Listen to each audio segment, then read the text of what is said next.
Yeah, very good. Thanks. So again, this is, again, meant mainly as a discussion, so I just wanted to put a few things up to establish some of the basic ideas. I obviously heard about the talk Anders gave a few weeks ago and heard there was a very free-flowing discussion about that, and so hope we can, I hope we can reproduce that again. And so again, the main thing I'm trying to do here is to promote and get a little feedback for the review article that I wrote with Eugene Chang. And I, of course, realize that I'm sure not everyone here has read all 59 pages of it, but hopefully if you read some of it, you enjoyed it, and maybe this will encourage you to read it a bit more, and hopefully I can get some feedback in the next, over the next week or two before we submit to the archive. So the title is Forming Planetesimals in Solar and Extrasolar Nebulae, which is a fancy way of saying forming planetesimals in gas disks, right? But Eugene has done so much work on T-Tori disks that he thought that sounded boring, so he pushed me to come up with something a bit more poetic, and hence the solar and extrasolar nebulae. And so, of course, the point is that, yes, you have to do this in gas disks, that's a very important constraint on the dynamics and on reality, and it's part of what makes it a difficult and challenging problem. So you need to assume something about the particles and gas that are in this disk. We've obviously already been hearing a lot about how difficult it is just to understand the gas and the magnetic fields and whatnot in the disk. So obviously then understanding what the particles do, both in response and in addition to that, is an additional complication. So one very simple starting point, with no offense to the viscous disks that we heard so much about the last couple days, that's used a lot in planet formation, is of course the minimum mass solar nebula. We took the liberty in this article of defining a slightly different minimum mass solar nebula. Everyone has to have their own favored numbers for this. And so we just took, it's not very different from many of the other classic ones by Hayashi or Weidenschilling, and you can of course find all those references in the paper, of a gas density that's a couple thousand grams per square centimeter at 1 AU, scaling as distance from the star to the -3/2 power. Let me use a little pointer here. And of course, you can add just an additional factor to see how things scale.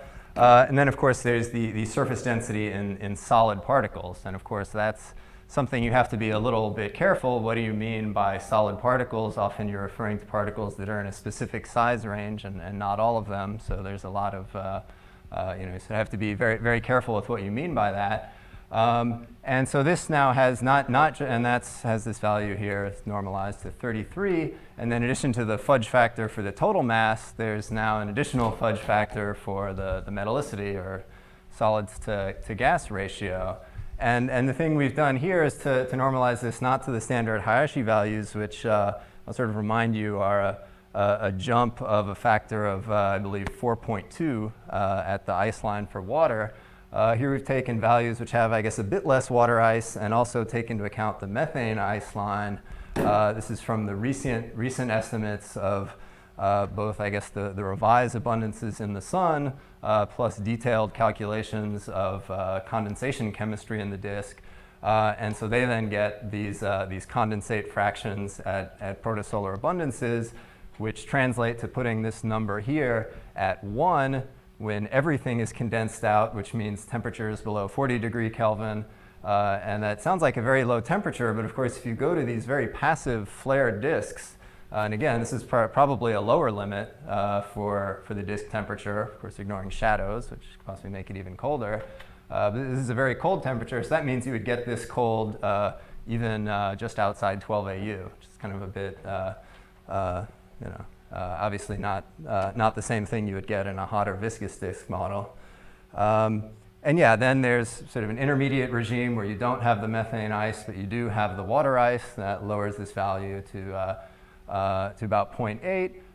And then you get a value of a third when you finally evaporate all the water ice. And again, in these passive models, that happens in really close. And just to say, the way we normalize this model is basically that when you have the this ice-free value in the Earth's feeding zone gives you exactly 1 Earth mass. So that's the sense in which it's consistent with a minimum mass model, because we know the Earth doesn't have much water on it, although the fraction of 10 to the minus 4 it does have is very interesting.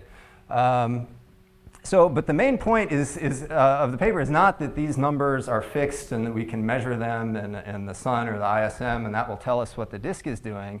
The main point is that this metallicity, as this, the surface defined here as the surface density ratio of solid particles to gas, and also the space densities of particles to gas, is something that evolves in the disk, and that this is something that's very important and that you probably need to have happen to form planetesimals.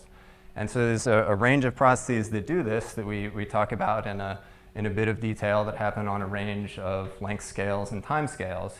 So there's this effect of the radial pileups in the disk that I wrote about with Frank Xu and then later with Youdin, which is, we talk about the general process, which maybe I should say, if people don't know, that there's this tendency, of course, for small particles in the disk to drift inwards towards the star due to the headwind they see, because the gas disk is pressure supported by some amount. The rotation is subkeplerinian by about 50 meters per second.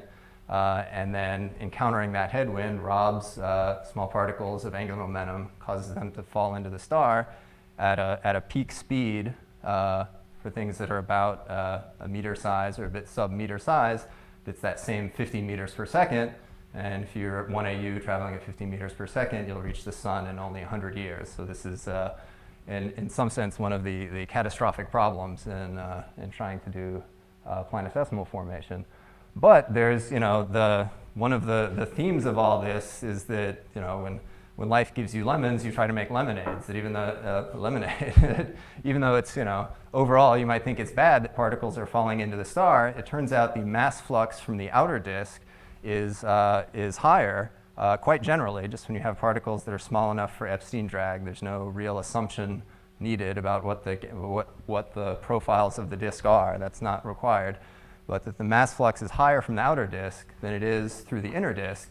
So even though everything is flowing in, there's a pileup in surface density and an increase in Z as things go in. Of course, another important effect that affects the densities, but not Z overall, is vertical settling of particles towards the midplane in response to the vertical gravity of the star and eventually self-gravity.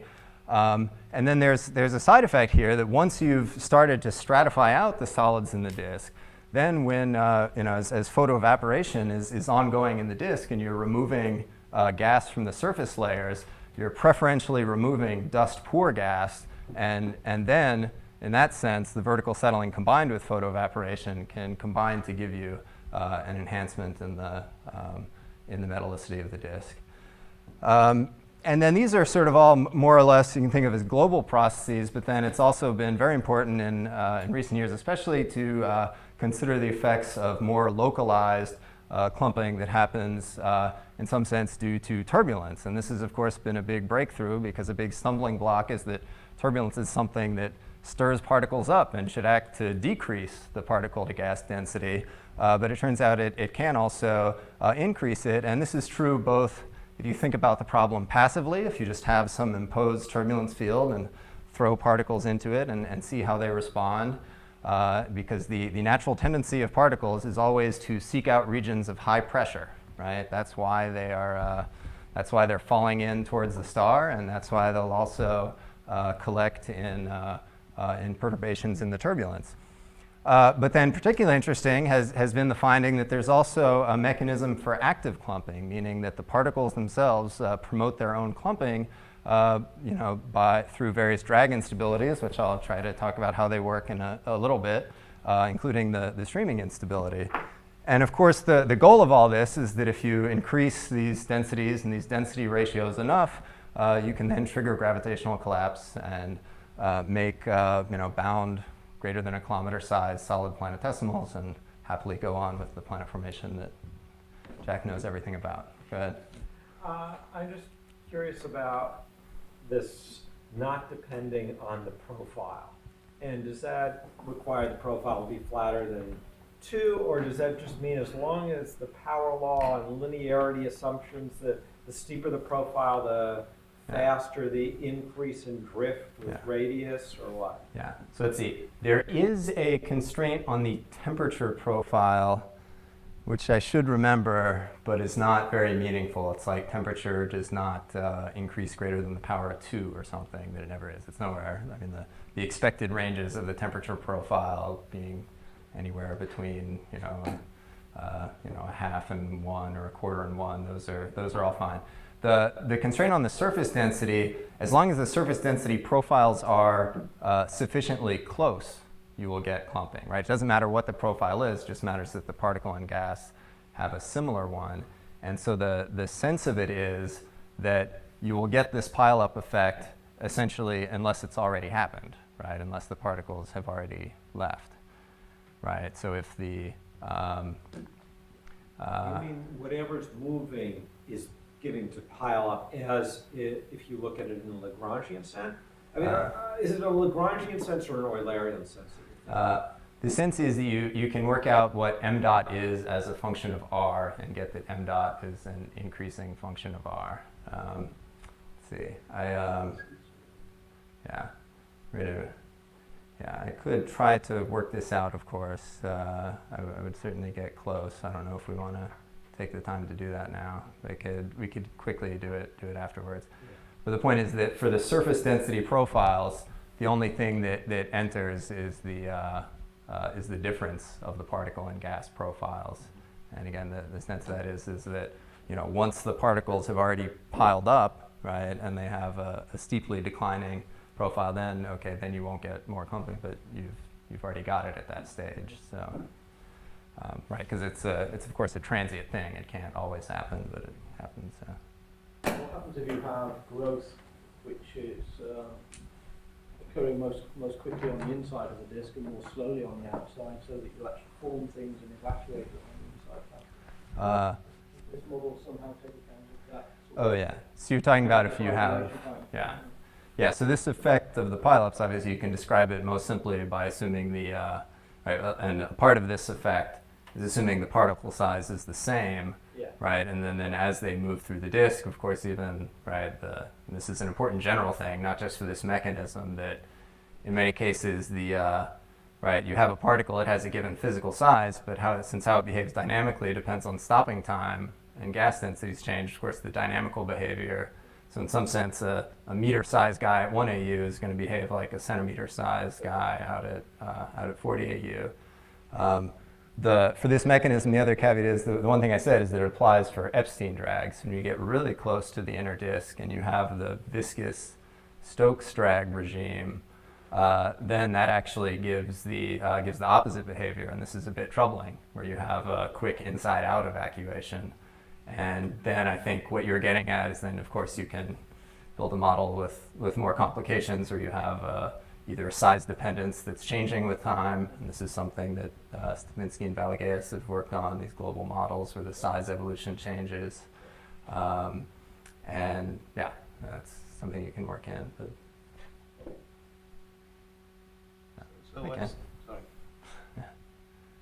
Yeah. What's the time scale of your pilot process? You said that, but It's the drift time scale. So it's as things are coming, as things are moving in. So I guess that's sort of what Jack was getting at, that it is sort of this Lagrangian process that they're right as things move in from the outer disk. What's the order of magnitude of that? So it depends on the particle size you're considering. If you're talking about millimeter-sized guys, it can be sort of order 10 to the 5, 10 to the 6 years. So depending on how far you want to take it in.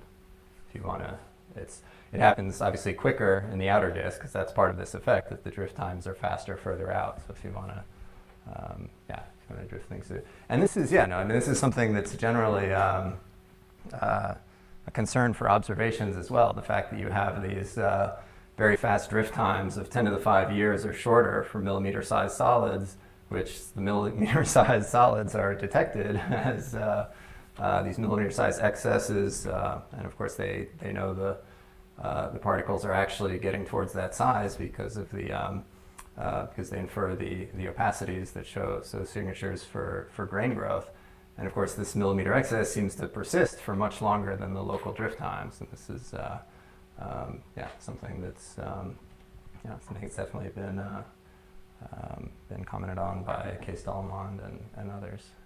So the drift times that you're quoting are significantly shorter than what I've seen as cooling times for the disk. So again, Cooling times for the gas. for the gas. Yeah. So if you look at a particle which is part ice, part rock, it will be warming up with time. And there will be a region when it starts to evaporate, part. Oh yeah, no, What happens in that region, whether you have a lot of vapor, and then dust, and I don't know what the physics would Yeah. be. Yeah, no, we give this very short shrift in the review, but there's been it is in there a bit, the issue of what happens at ice lines, right, at these transition points, whether, and of course people have paid most attention to the water ice line, but it may be kind of interesting to consider for the outer solar system, this, this effect, which is nominally 20% at the methane ice line. So yeah, there's a variety of effects that can happen there. Of course, perhaps the most famous is the cold finger effect, right, of Stevenson and Lunine, where there the argument is not, is the idea that when you're at this, I don't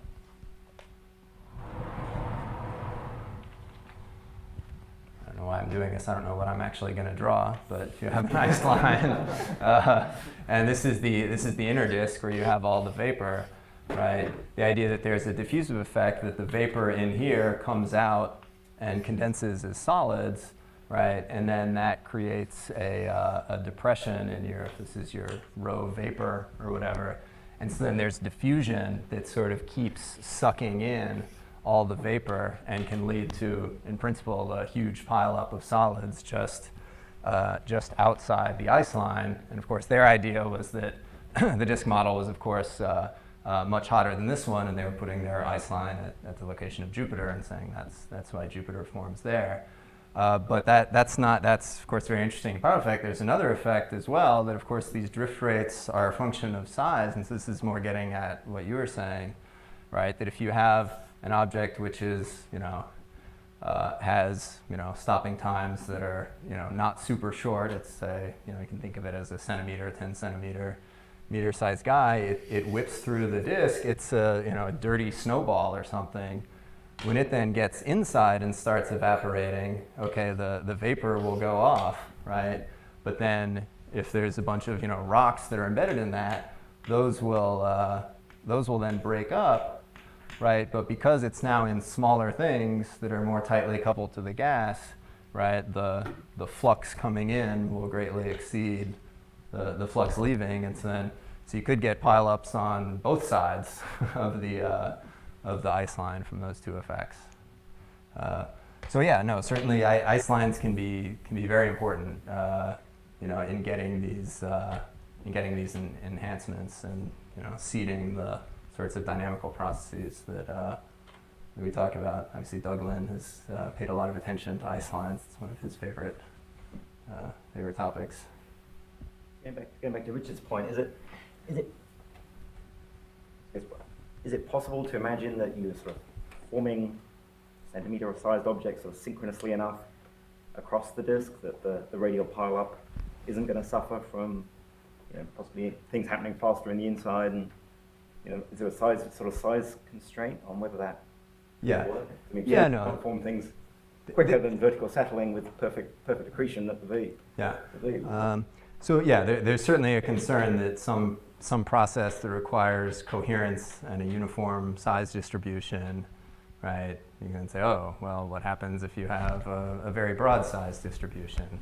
And that's certainly a valid point. And that's one of the reasons why this is connecting to other things as well. Why now the simulators, right, are including not just a single size in their simulations, but sort of a range of particle sizes. And so far that's encouraging. It seems like as long as that range is so far the ranges experimented with are fairly modest, but it shows that at least maybe expanding an order of magnitude or so. But yeah, so far it seems to indicate that a lot of things can, don't require, perfect resonance, perfect, agreement of all particle sizes, but happen when there's a span. And yeah, no, I believe there's a different way that this is being done, that, I know Anders prefers to do, bins of a few discrete particle sizes, then you could maybe still worry a little bit. But Jim, if I'm correct, you guys are doing actually, are you populating continuously a range of particle sizes? Yeah. Okay. So yeah, right. Well, but it's possible, because I know when you're working with someone who's doing it.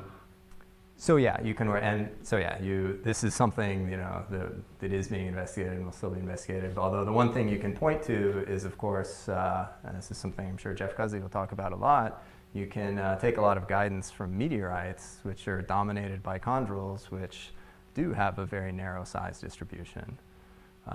Although that size distribution is, centered at sizes that are below a millimeter and hence very tightly coupled to the gas. So that leads to these interesting issues where, a lot of these clumping effects, not all of them, but most of them work best when you start to decouple from the gas, right? Because if you're glued to the gas, it's hard to concentrate. So this is actually a big mystery of what's so special about this smaller, sub-millimeter chondrule size that seems to dominate the meteorite record.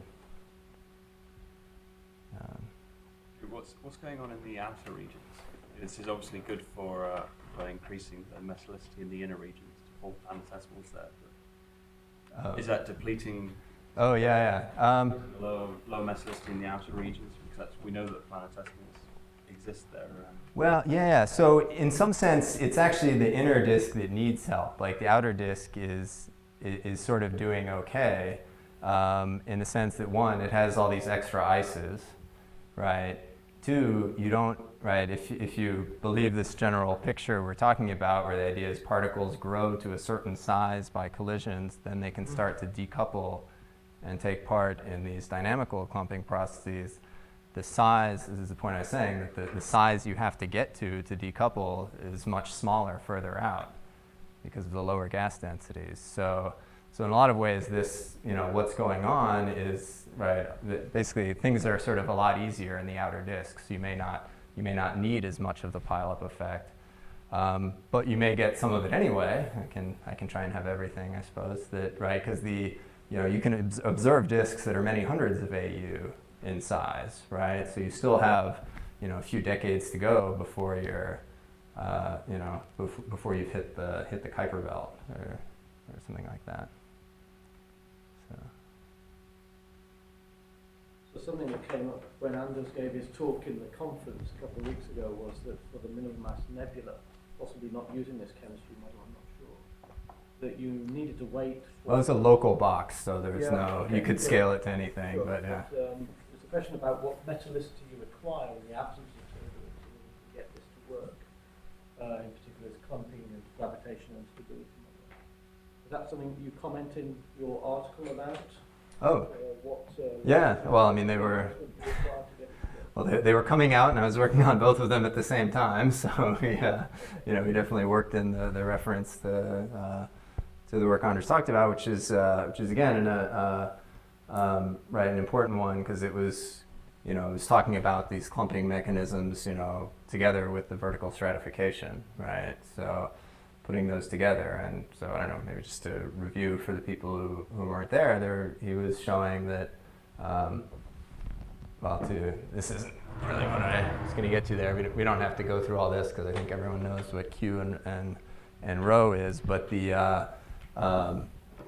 upshot of what I was going to get to at the end of this is that, classical gravitational collapse requires very large densities, but the strong clumping that you see from these drag and streaming instabilities tends to kick in, again, because it's this feedback effect of the particles affecting the gas.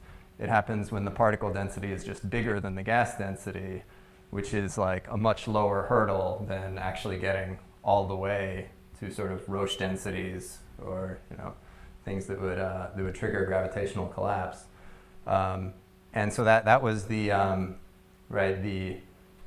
right, the effect of those simulations is, right, he was including both the vertical settling that triggers, the vertical shear Kelvin-Helmholtz instabilities, along with, obviously along with the feedback effect that can trigger the streaming instabilities.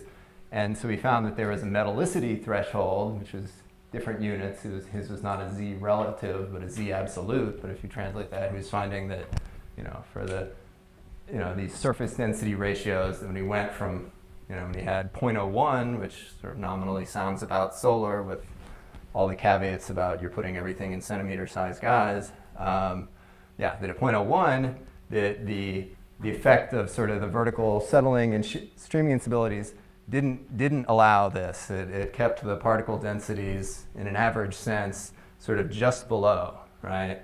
And it is sort of this complicated thing because it's actually a similar effect that's causing and this is why you need to do the simulations, right? It's the feedback of the particles on the gas is both giving rise to the vertical shear that's overturning the layer, right? And then giving rise to, right, that when you have the relative motion, there's the feedback on the gas that causes the streaming. And so they're sort of both present at the same time, but then it's, what we're identifying here is that the threshold for, having the clumping take over is to have that be true. And that when you just increase the, the metallicity, he did it in, obviously you could test more finely to find out exactly where the transition is, but when he went from the surface density ratio of 0.01 to 0.02, that was enough. The average density only increased by a marginal amount just above that threshold, but then the clumping, as I believe he showed, increased by orders of magnitude and went from typical overdensities of, factor of a few to factors of 100 and peak densities of several thousand, actually. So, presumably the issue there is that these are very local, this is a very local analysis, right? So how you then go from relating how much pileup you had in a given local box to a global metallicity is much more dicey, because you say the metallicity is clearly a function of radius in these things. So this could be a global metallicity effect or a very local effect of you became more metal rich in this part of the disk but not the other part of the disk. Yeah, no, exactly. So partly to be able to resolve the instabilities and everything, these, right, the simulations like Anders are showing are done in these shearing boxes that are a mere fraction of a gas scale height, right? Typically a couple tenths of a gas scale height.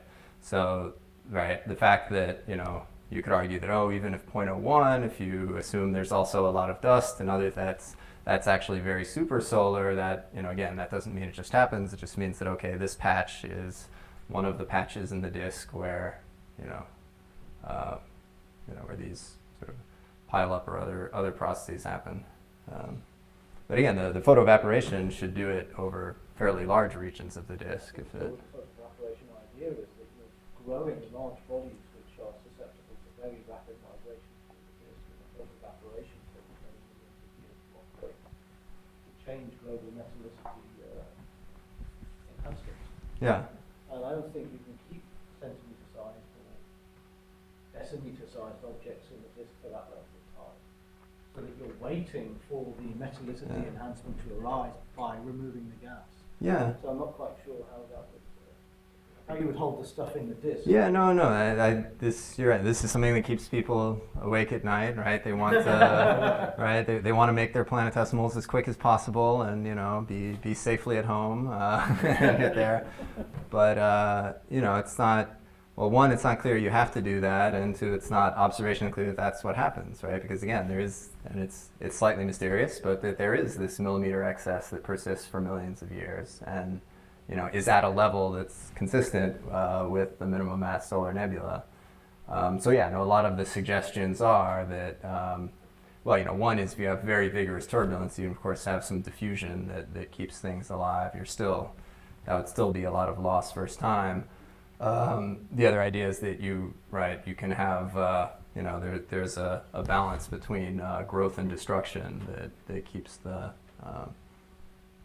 they can keep The point those. I'm making about the photoevaporation is that the only way I can see where that can actually enhance mechanism is that you leave the solids behind where the gas is able to either photoevaporate or could potentially accrete on. Oh yeah, no, that's exactly the. Scale for which that really operates is when you're in the kilometre-size scale already, because very small grains just travel with the gas.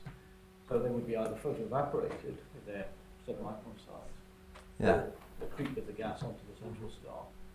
Yeah, no, so the, yeah. Intermediate in size, they actually travel through the disk faster than the gas does onto the central orbit.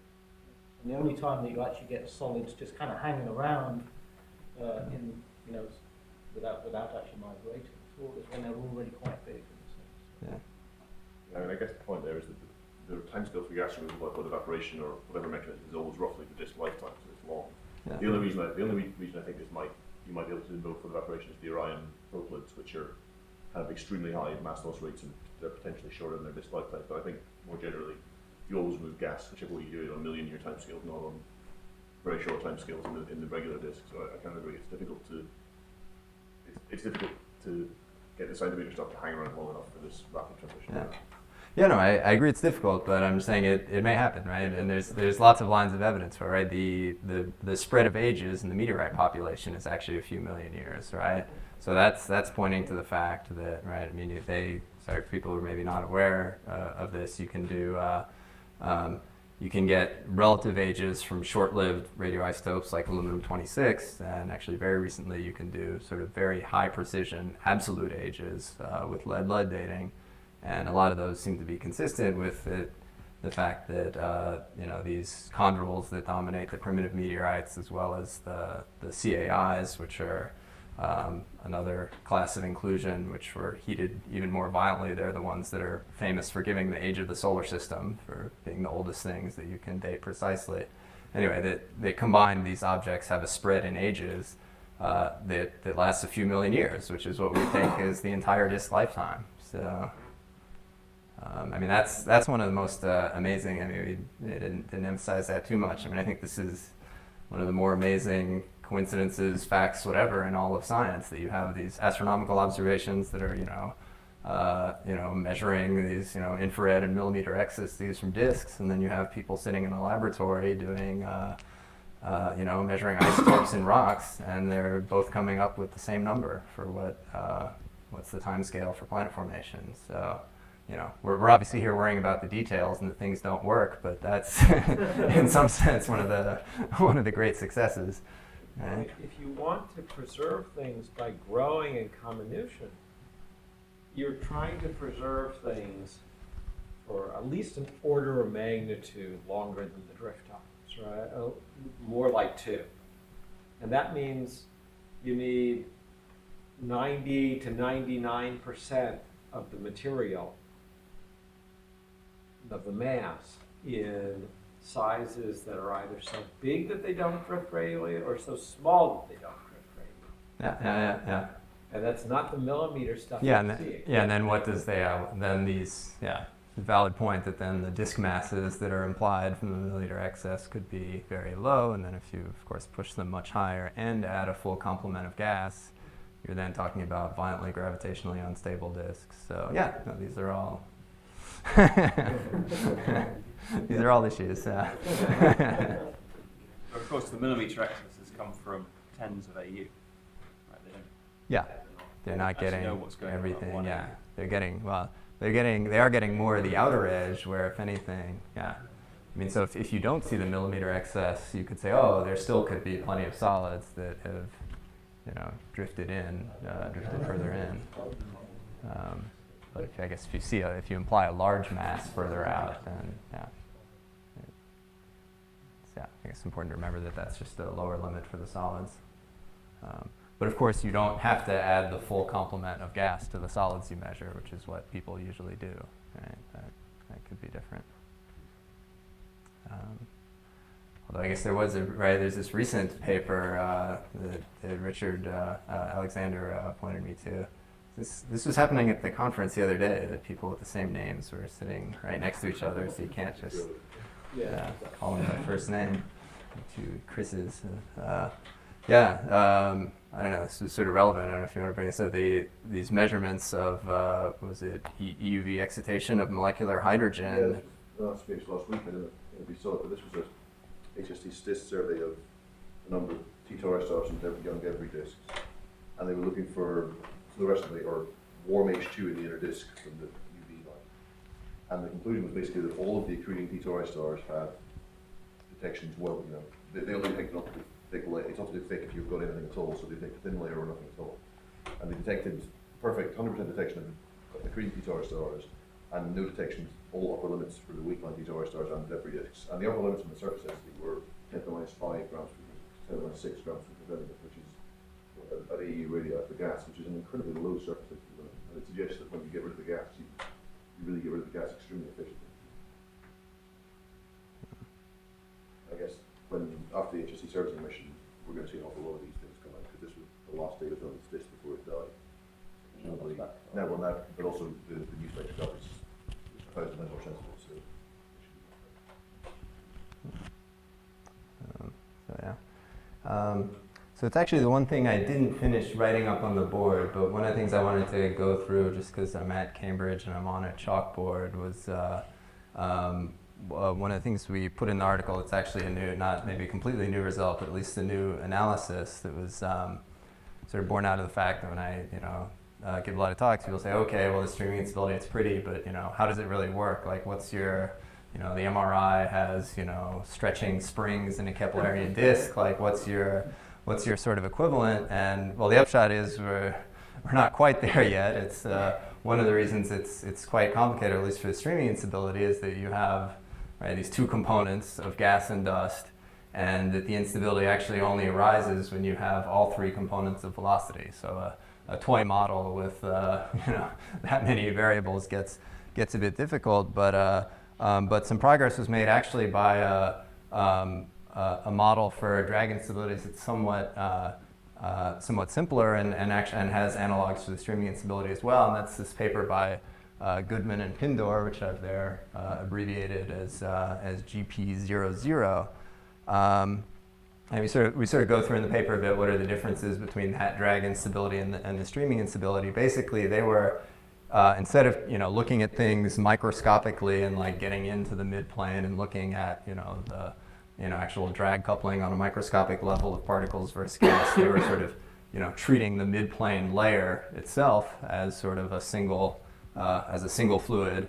And then the drag was then not the microscopic motion of particles versus gas, but it was basically surface stresses, on the particle layer, right? Which is something you might imagine happens because of Kelvin-Helmholtz instabilities. So the upshot of that is it's easier to build a toy model for that because it's only a one-component system, but it so happens that a lot of the things you learn from that toy model, it has a behavior that's very simple to the streaming instability as well. So it happens to be useful.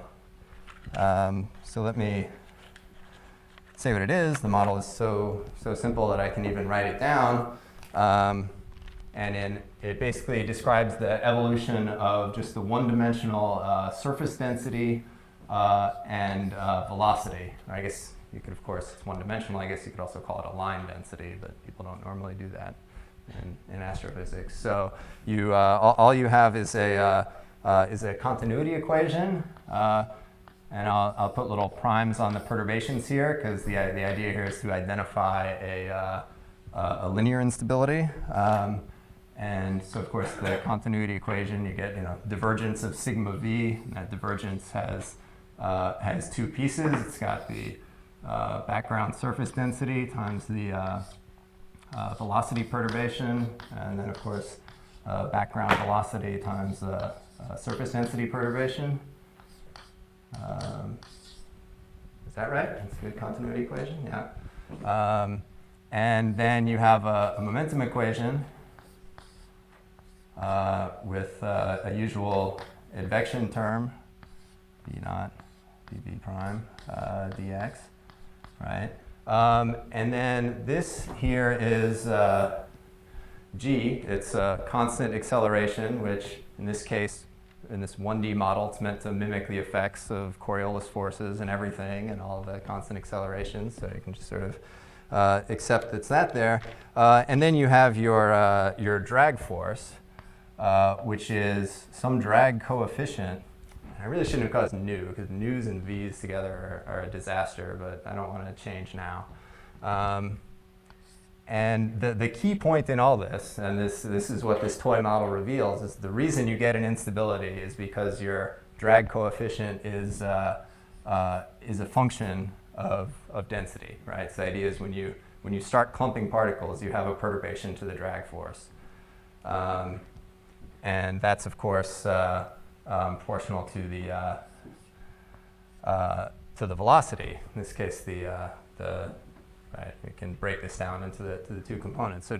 But just quickly to say that, okay, this is a one fluid model, but just to point out how this is analogous to the two component case, right? In the two component case, you get something like this in the feedback effect. That's because when you clump particles, the back reaction on the gas is something that satisfies Newton's third law, right? And that as the particle density increases, you get a stronger back reaction on the gas. So that's, sort of like you got a lot of physics incorporated in those two terms, but that simplifies it. And so again, one of the key components in getting the streaming instability and this to work is that you have a constant steady state drift speed, right, which is V naught equals G over this, nu sub 0, right, the drag coefficient at sigma naught. And in this case here, I've just, with arbitrary amplitudes for different things, I've said that constant velocity is something that's negative, just because that's how we think about it of particles moving into the star.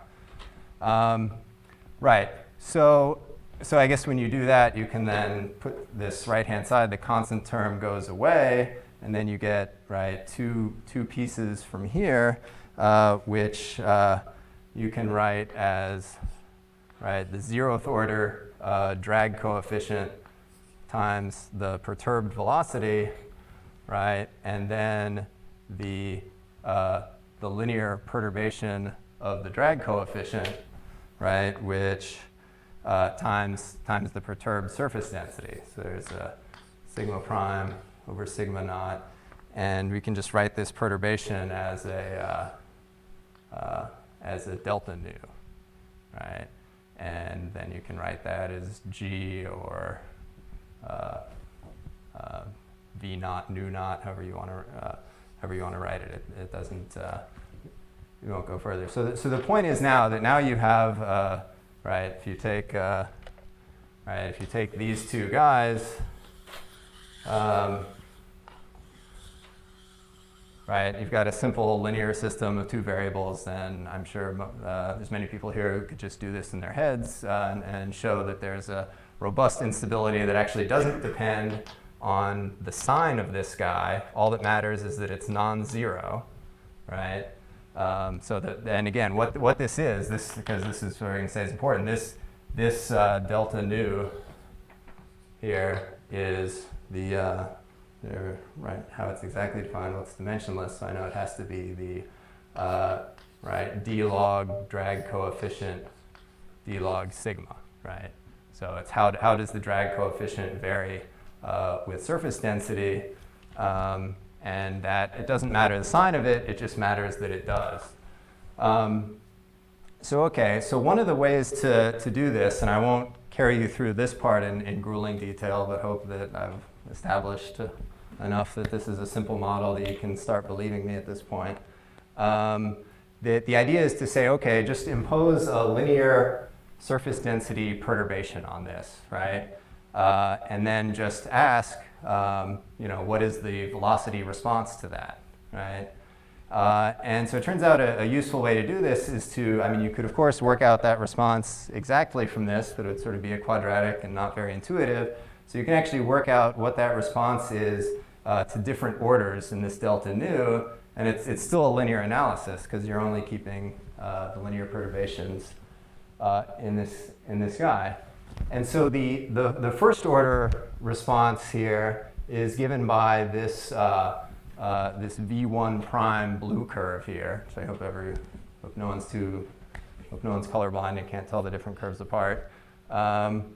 But the idea here is that this guy comes about because, right, there's these two perturbations to the drag force, right? That there's, right, the perturbed velocity and the perturbed density, and so you can kind of see that's why these two things are in phase, right? Because they're right there, they're in phase.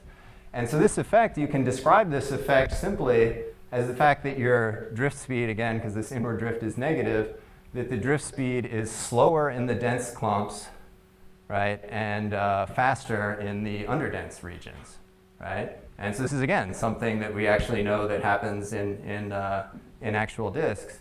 And this is, in many cases, this is what people think the drag instability is, right? They say, oh, it's like a pileup effect, right? Because if this thing is drifting slower and then underdense things are drifting into it, that should cause, again, a traffic jam or pileup.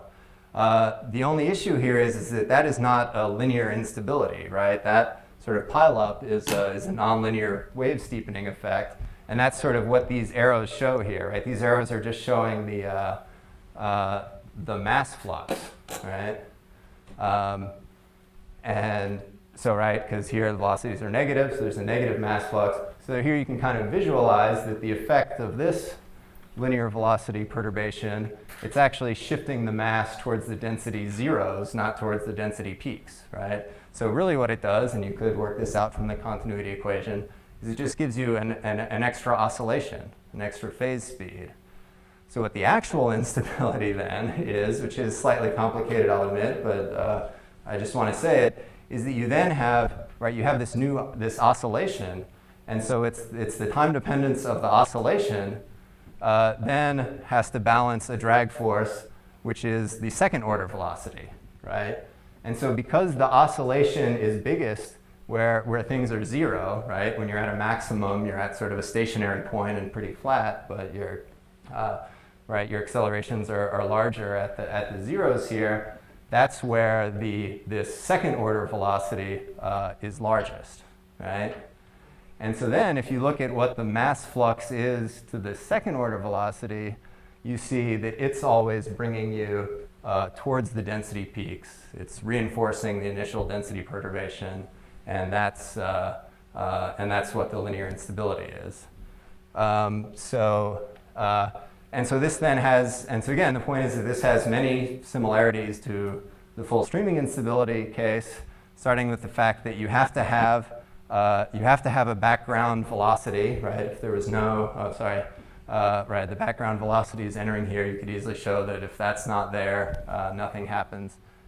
Let's see, and then it's also true that you get this shift to the phase speed, so that the sense is then that it's an overstability, right? It's an oscillating instability, which is also something that it has in common with the full streaming instability. So it's not something I've done yet. You could go through a similar analysis like this for the full two-fluid 3D case, but I haven't had the appetite for that yet. I think this demonstrates the ideas sort of well enough for now. So I apologize if that was more detail than you want, but I've been asked many times what really goes on, and this is this is sort of the current best we have for that.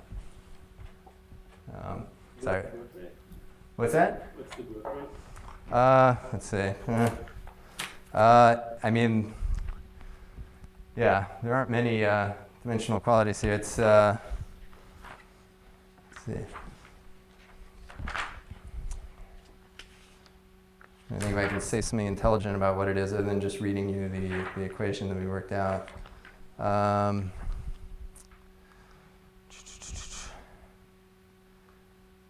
Yeah.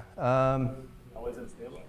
Yeah, so the sense is it's always unstable because if you work it out, it's proportional to k squared and this delta nu squared, right? Probably because it's the second order effect. So that's the sense that I was saying that the sign of what this perturbation is actually doesn't matter in the context of the toy model.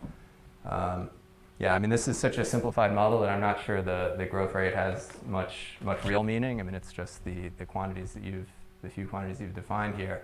For the real problem of the streaming instability, of course, the growth rates, depend on the density ratio of particles to gas. I mean, that's why that was such a crucial thing, that it's only when obviously the feedback effect is strong that it becomes significant. And it also depends on the particle stopping time. Again, also not obviously in a one fluid toy model. But yeah, you generally get this is actually one of the rich things, and the reason why special things happen at dust to gas equal to 1. When you're in the sort of normal gas-dominated regime, you get a behavior that you would expect, that streaming instabilities get weaker and weaker when the particles get more tightly coupled to the gas. So you get,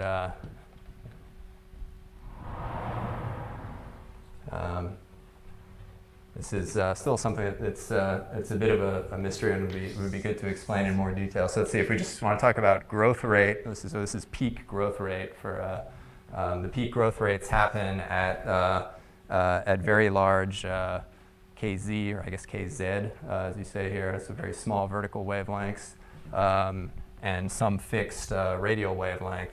And so if you plot this against the rho p over rho g, right, you'll get you get generally that it's something that increases, right? But then you'll get much faster growth rates for this dimensionless stopping time equal to 1, like the meter-sized guys that are marginally coupled, compared to, say a smaller, centimeter-sized guy or so. But then this is the value 1 here, right? Then you get this this remarkable thing that whereas there's a more or less continuous transition for the marginally coupled guys, the small guys actually shoot up and they actually grow even faster, right? In this somewhat odd particle-dominated regime.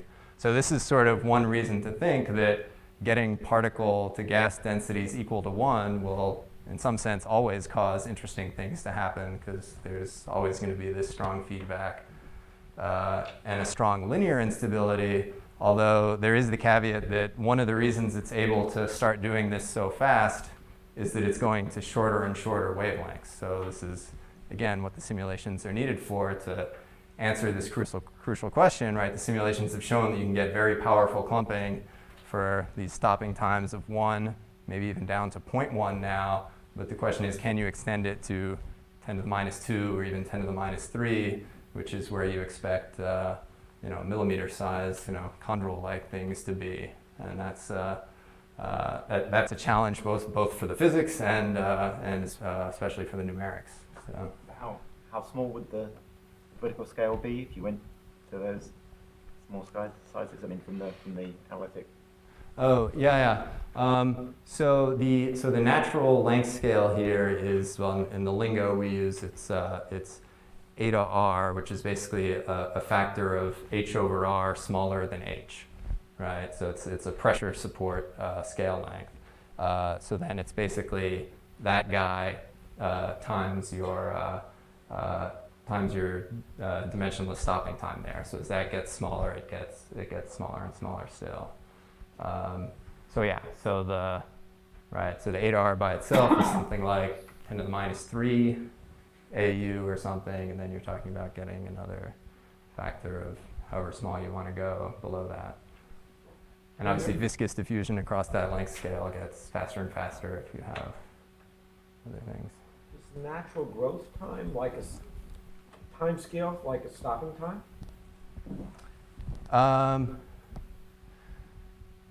No, because the growth rate here is slower in this case, right? The growth rate isn't increasing as you go to very slow stopping times, right? It's getting longer and longer, so there's an inverse dependence there, right? It's generally it's always a bit faster than. So again, it's right. It's this same pressure support factor. This 10 to the minus 3. You get a natural time scale of. But I mean, there's the natural time scale, the drift time scale. Stability is. It's comparable, there's orbital time scale, there's stopping time scale, there's drift time scale. And the real problem is if it's drift time scale, then you're not going to have, if you're following the particles, you're not going to have very long. Yeah, so the growth rates are, are faster than the drift times when you get, at least when you, right, I mean, they're falling off here. Eventually they'll be slower than the drift times, but in here they're all faster than the drift times. And, I mean, again, because there's no simple analytic, it's analytic, but it's messy 6-order equations. I'm trying to remember off the top of my head what some of the best fits are to how the growth rate behaves in different regimes, but I may have to get back to you on that. But yeah, no, I do recall that obviously showing that it's faster than drift time scales is of course very important, and that's the case. So. When you call it an overstability, what is the basic oscillation mode that's being destabilized? Well, yeah. So this, so without any of the drag at all, it's just a neutral mode, right? It's just a kind of kinematic wave. Well, it's right. It's a density perturbation with no velocity component to it, right? Sort of a geostrophic mode is maybe another way to describe it. Okay. Yeah. And so then, the overstability that gets invoked is right. It is because of that you then get this time dependence from the drag force introducing an oscillation in that. It needs to get. It's not springs yet. You can maybe help me make it more like springs. I don't know. could use the help.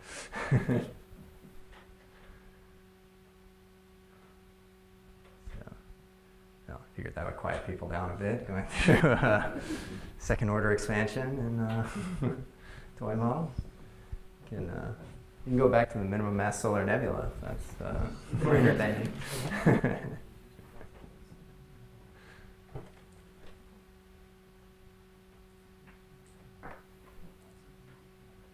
Can I just ask a much more general question? Going back to the meteoritic constraint you were mentioning, how solid do you think, obviously difficult to imagine this process taking, continuing for millions of years at a few AU. So, at least I think that might be difficult. So, if one said, okay, is that an absolute thing that is guaranteed? We really know that. Well, yeah. Okay. So there's planetesimals for a few million years at a few AU. So yeah, there's a few ways to answer that, and one is to just say, oh, well, it could be episodic, right? And of course it could be, right? You could, trigger some round of planetesimal formation, and then your effective surface density is very low and, behaving, not doing anything special, and then it can then build it up again by drift processes and perhaps collisional destruction processes and have a second round. Another way to answer that is that you have to be careful how you interpret the meteoritic record, right?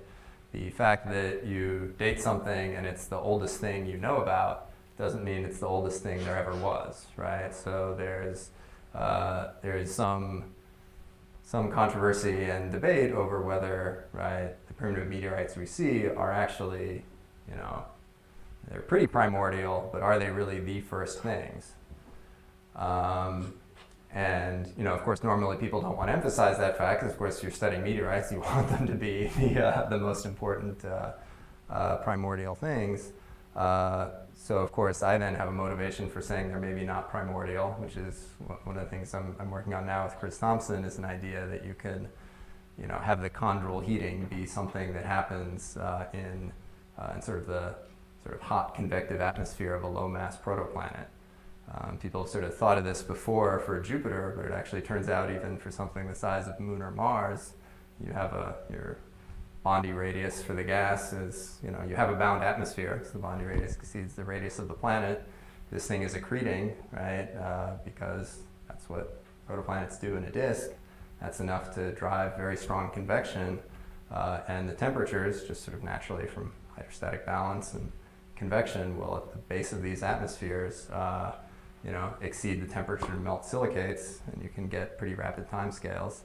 There's a lot of details to work out, because it's sort of essentially a process of making hail, but because the bottom of that atmosphere is so hot, you can't hail down, you have to hail out. So that's the trick there. But again, and this is sort of taking and extrapolating some of the work that Roman Rafikoff has done. If these accretion rates are large enough, and then this is the twist we're going to try and put on it. Actually, if you assume that this atmosphere is not solar abundances, but because it's accreting all these solids, it builds up. That makes it more likely for the convection to, spill over the Bondi radius, and then you have this natural sort of regulator that it keeps accreting solids until the metallicity builds up large enough that the convection sort of shoots beyond the Bondi radius and starts exchanging with the disk material. So in that picture, it would be easier to explain why you make chondrules for many million years, and then the so-called parent bodies of meteorites would not be the ones that made them, but they would be these adopted parent bodies that are a bit smaller and don't have as hot atmospheres and whatnot.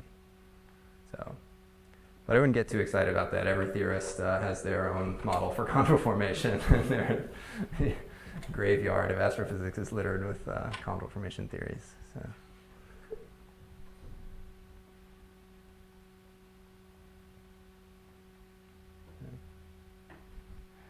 Maybe we should retire to tea and thank Andrew for